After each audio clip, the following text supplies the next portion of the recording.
हाँ भैया, आज मैं आपको पढ़ाऊंगा pairing of percentage. Her percentage का कोई ना कोई पेयर होता है और वो पेयर हमारे लिए बहुत काम का होता है। बस आप उसे देखना सीख जाएं तो परसेंटेज से फ्रैक्शन और फ्रैक्शन से परसेंटेज बनाना बहुत ज़्यादा आसान हो जाएगा। आइएगा थोड़ा सा उसका चर्चा करते हैं। मैं आपको पढ़ा रहा हूँ पेयरिंग ऑफ परसेंटेज। थोड़ा ध्यान से समझने की कोशिश करना। मैं ऐसा मान के चल रहा हूँ कि किसी न किसी टीचर से आपने परसेंटेज का बेसिक पढ़ रखा है, वरना किसी रोज़ समय मिलेगा तो मैं आपको बेसिक परसेंटेज पढ़ाऊँगा कि कैसे हम उसको सिंप्लीफाई तौर पर इस्तेमाल कर सकते हैं। आज मैं सिर्फ पेयरिंग ऑफ परसेंटेज पढ़ाने वाला हूँ। आप ये तो जानते ही हैं कि कोई भी प्रतिशत है हम 100% से मानते हैं। अब ऐसा क्यों मानते हैं इसका जवाब नहीं देंगे अभी। फ़िलहाल यहाँ से कहानी शुरू कर रहे हैं कि 100% से मानते हैं कोई भी परसेंटेज। अब मैं आपसे कहता हूँ ब्रेक कर दीजिएगा अपने सुविधानुसार। अभी मैं आपसे कह रहा हूँ कि इसे आप 20% मान लो, ठीक है। बाकी बचा क्या, 80%। अब जरा देखना मैं क्या समझाने वाला हूँ। 20 और 80, ये जो 20% है ना, इसका जो पेयर है वो 80% है। समझ में आई बात? अभी मैं समझाऊंगा थोड़ी देर में। ये अगर 80% है तो इसका पेयर 20% है। ये दोनों पेयरिंग ऑफ परसेंटेज होती हैं। अब जरा देखिएगा कैसे, और कैसे इसका हमें फ़ायदा मिलेगा उसको और समझेंगे। 20% की फ्रैक्शन वैल्यू आप जानते हैं, तो आप कहोगे यस सर मैं 1/5 जानता हूँ। अब क्या करें? ऐसा मैं आपसे कह रहा हूँ कि नीचे जो वैल्यू दे रखी है इसको आप कंप्लीट वैल्यू मान लो। कोई भी वैल्यू का कंप्लीट पार्ट मान लीजिएगा, और उसका एक जो ऊपर है हिस्सा, वो ये 20वां हिस्सा है। ये कंप्लीट वैल्यू है, उसका 20वां हिस्सा मतलब 20% ऊपर दे रखा है। ध्यान से देखिएगा, मैंने मान ली कंप्लीट वैल्यू 5, इसका 20% निकालो। 20% होता है अपने आप में 1/5। 5 से 5 खत्म तो 1 बचा। ये ऊपर वाला हिस्सा इसी प्रतिशत का हिस्सा होता है। नीचे जो होगा वो कंप्लीट वैल्यू, और ऊपर जो होगी वो उसका हिस्सा होगा। ये इस तरीके से लिखा जाता है। अब एक बात सुनो, ये 5 कंप्लीट वैल्यू थी, एक हिस्सा तो ये हो गया, तो बाकी 4 हिस्से कहाँ गए, उसका क्या हुआ?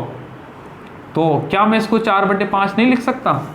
दूसरा वाला हिस्सा, ये 5 में से एक तो चला गया, अब बचा कितना, 4 हिस्से को। इनका क्या हुआ? ये पेयरिंग था।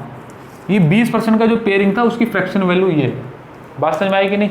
80% की फ्रैक्शन वैल्यू 4/5 होती है। दूसरा एग्जाम्पल से समझेंगे, ध्यान समझिएगा, ध्यान समझना मेरी बात को।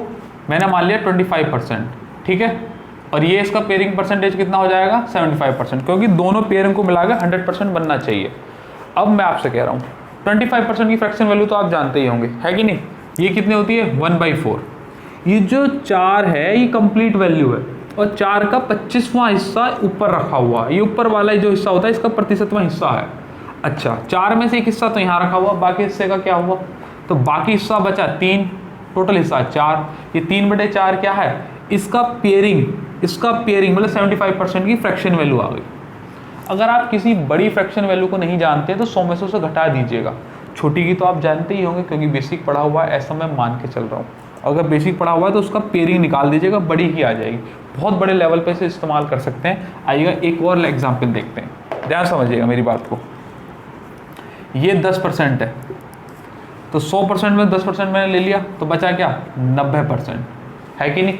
अच्छा, 10% है, 10% की फ्रैक्शन वैल्यू हर कोई जानता है 1/10 होती है। नीचे कंप्लीट वैल्यू है, ऊपर उसका 10वां हिस्सा है। अगर ये 10वां हिस्सा है तो बाकी के 9 हिस्सों का क्या हुआ?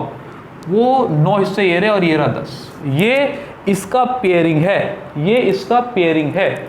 10 में से ये 100 में से 10 ये चले गए, तो बाकी का जो 90% बचा उसकी फ्रैक्शन वैल्यू 9/10 है। अगर आप 90% की नहीं लिख सकते हैं तो इसकी तो जरूर जाननी चाहिए। एक बात और देखेंगे, ध्यान समझना मेरी बात को। मैंने लिया 33/3%। अब ध्यान से समझना, 33/1/3% है तो इसका पेयरिंग कितना होगा? तो 100 में से घटा दीजिएगा, 66/2/3। अगर वाकई आपको इससे का पेयरिंग निकालने में दिक्कत आई है तो आपको फ्रैक्शंस को घटाना सीखना चाहिए। फिर किसी रोज डिस्कशन करेंगे कि फ्रैक्शन को घटाकर डायरेक्ट कैसे लिख देते हैं। अभी 5 पेयरिंग पर ध्यान देते हैं। 33% की फ्रैक्शन वैल्यू हम जानते हैं 1/3 होती है कि नहीं होती? मतलब 3 में से 33 से 1/3 हिस्सा ऊपर रखा हुआ है, तो बाकी हिस्से का क्या हुआ? बाकी हिस्से का हुआ 2/3। तो ये 2/3 जो है वो 66 से ही 2/3 है। बात समझ में आई कि नहीं? ये वाला हिस्सा यहाँ रखा हुआ है, तो ये पेयरिंग में है। आपको इन दोनों की फ्रैक्शन वैल्यू याद करने की जरूरत नहीं है, किसी एक की पता है तो उसकी पेयरिंग वाली परसेंटेज की अपने आप पता चल जाएगी, इसमें से घटा के लिख दो। इसको बहुत बड़े स्तर पर हम इस्तेमाल कर सकते हैं। एक और एग्जाम्पल से देखेंगे, जरा ध्यान से देखिएगा। मैंने लिखा 37 सही 1/2, 37.5%। 37.5 की फ्रैक्शन वैल्यू का पेयरिंग परसेंटेज क्या हो जाएगा, 62.5%। फिर अगेन मैं आपसे कह रहा हूँ, अगर आप इसे डायरेक्ट नहीं लिख सकते तो आपको फ्रैक्शंस को घटाना सीखना चाहिए कि वो कैसे घटाकर लिखी जाती हैं। फिर किसी रोज चर्चा कर देंगे, आप बता दीजिएगा बस मुझे कि आपको ये जरूरत है। 37.5% की फ्रैक्शन वैल्यू होती है 3/8, होती है कि नहीं होती। 8 पूरी वैल्यू है, उसका तीसरा हिस्सा ऊपर रखा हुआ है, तो बाकी के 5 हिस्सों का क्या हुआ, तो ये 5/8 है। तो इसका मतलब इसकी फ्रैक्शन वैल्यू 62.5 रही होगी। बात समझ में आएगी नहीं, मतलब 62.5 का फ्रैक्शन वैल्यू 5/8 रहा होगा, 37.5 का 3/8 रहा होगा। ये पेयरिंग में चलती है। अगर आप किसी और की नहीं जानते हैं तो छोटी की निकाल लीजिएगा। देखिए जरा ध्यान से एक बार, मैं आपसे कहता हूँ कि सर 87.5% की फ्रैक्शन वैल्यू निकाल दीजिएगा। अब 87.5% की जनरली अगर आपको थोड़ा भी न्यूबीज हो या प्रैक्टिस थोड़ी कम है या पेयरिंग और परसेंटेज की जानकारी नहीं है तो थोड़ी दिक्कत आ सकती है। वैसे आप इन्हें ब्रेक करके भी लिख सकते हैं, आप 100 का डिवाइड करके भी कर सकते हैं, बहुत सारे तरीके हैं। मैं आपसे कह रहा हूँ पेयरिंग और परसेंटेज लगाओ, 100 में से घटा दो 37.5 को, 37.5 को घटा दो तो ये 12.5% बटेगा, है कि नहीं। 12.5% की वैल्यू हर बच्चा जानता है कि ये 1/8 होती है। अगर 1/8 ये होती है, 8 में से 1वां हिस्सा ये है, तो बाकी के 7 हिस्सों का क्या हुआ, वो 87.5 के थे। 7/8 is a fraction value of 87.5। ये पेयरिंग ऑफ परसेंट का इस्तेमाल है। अगर आप बड़ी की नहीं जानते तो छोटी की निकाल दीजिएगा, छोटी की निकाल दोगे तो ऑटोमेटिकली इसकी निकल जाएगी। ध्यान से समझिएगा, पेपर में आया 96% की वैल्यू बता दीजिएगा, या इससे रिलेटेड कोई सवाल बना दिया उसने, उस पर भी सवालों की चर्चा नहीं कर रहे हैं, अभी इतनी व्यवस्था नहीं है, छोटी सा बोर्ड है हमारे पास, सवाल में कराऊँ ऐसा नहीं हो सकता, लिखूँ फिर कराऊँ, बड़ी दिक्कत है। अभी बस ऐसे ही समझ लीजिएगा। 96% को छोड़ो, 100 में से घटा दीजिए, कितना बचा बाकी का पेयरिंग इसका, 4%।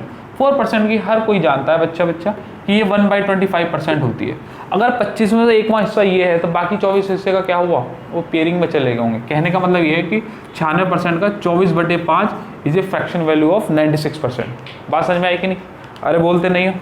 एक और एग्जाम्पल देख लें, क्या आ भी रहा समझ में, समझिएगा मेरी बात को। मैंने कहा 85% है, 85% को छोड़ो, 100 में से घटा लो, 15% तो आपको पता है, 15% की फ्रैक्शन वैल्यू कितनी होती है, 3/20, है कि नहीं।